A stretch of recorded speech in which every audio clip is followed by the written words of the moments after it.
They want a race blind society. They want a merit-based society. And Trump's bringing a that merit-based society, kind of like the tech oligarchy that Trump is setting up. Did you hear the latest one? That he sued Mark Zuckerberg. I mean, you just can't make this stuff up. He sued Mark Zuckerberg because he was deplatformed. Now, there's not a court in not just the country, but even in probably some third world, like authoritarian countries, that would laugh that out of court. But Mark Zuckerberg wants to be one of the boys. So he gave a $25 million fine, 22 of which goes to the Trump library. That's going to be interesting. And then I guess the rest of it goes into Trump. I mean, there's just a level of corruption. And let me just respond to the immigration thing. Well, Yes. well, let me say something about that. Hold on. Well, one final Zuckerberg, point on the immigration thing. I agree with you. Americans want action on immigration, and they're willing to tolerate a lot.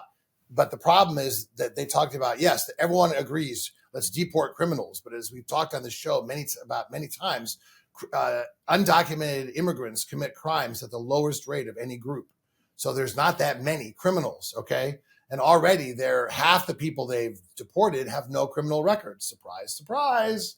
So that's why what I said earlier in our show, the American people, be patient, because yes, that there is a level of tolerance that people have, and they do want to crack down on immigration, but they don't want veterans and law-abiding citizens and people that work in their local restaurants and their local meatpacking plants to be deported.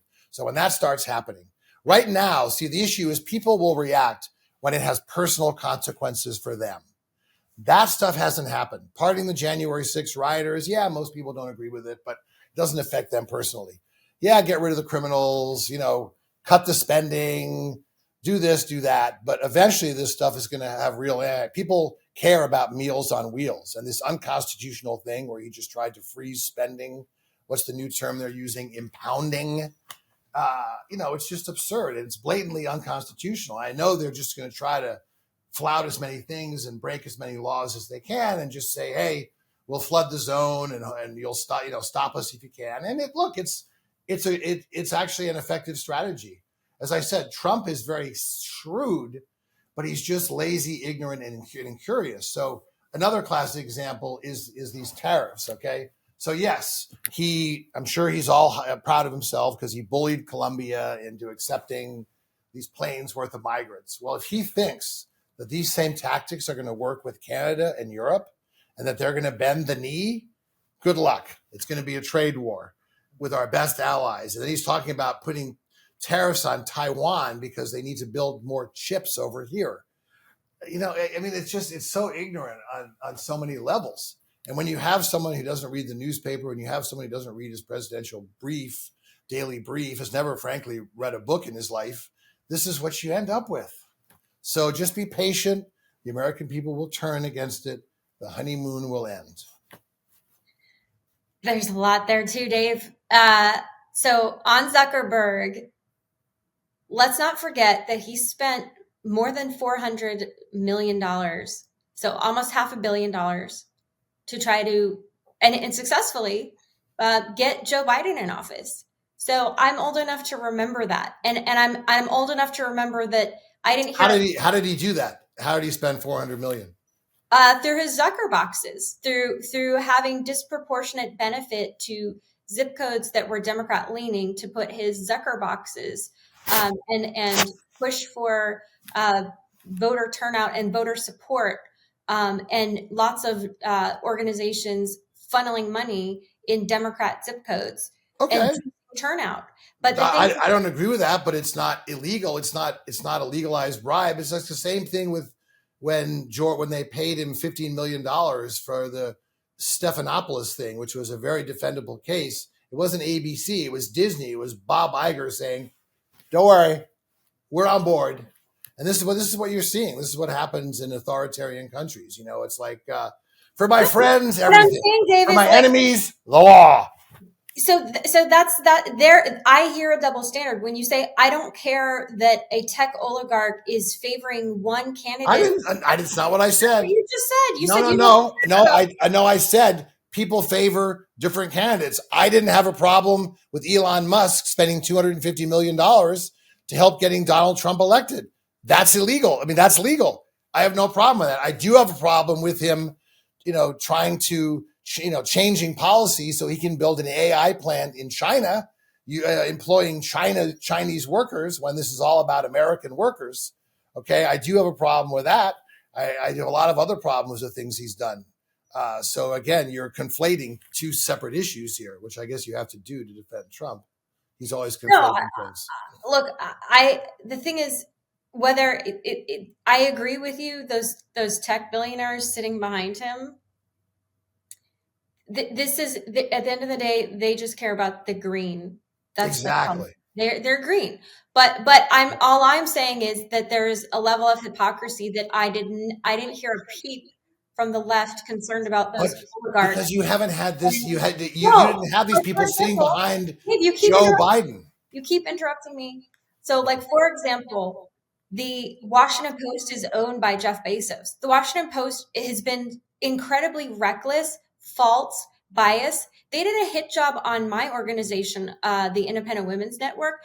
Totally biased. The framing was totally off, inaccurate. They also failed to include scientific studies that were quoted in the letter that they somehow was leaked to them. They put the photo they ran on their front page was this screaming woman who didn't even belong to our organization. It was the level of bias against Donald Trump from the Washington Post, which is owned by Jeff Bezos. I mean, nobody seemed to care about that. How and on the left, yeah, this is the same paper that then didn't endorse him because Bezos told them not to endorse anyone. Because he saw the direction of where things were, and that's what I'm saying, Dave. Is like when the shoe's on the other foot, the left does not care about. You're conflating two different issues. The oligarchs are on your side. You're conflating two different issues.